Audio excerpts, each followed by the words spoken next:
Yun. So, nandito kami sa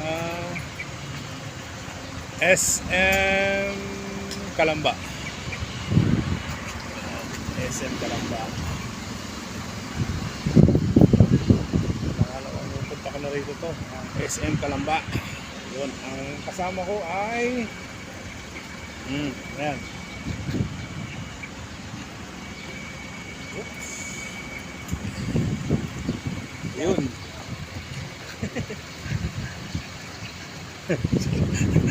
Ayun sila. Nagpapahinga muna at medyo mahaba-haba ang biyahe namin eh. Pupunta kami ng Santo Tomas, Batangas.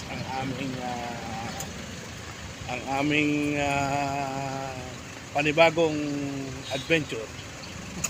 Yan. Toyota Wigo. Yan. SM Calamba. Yun.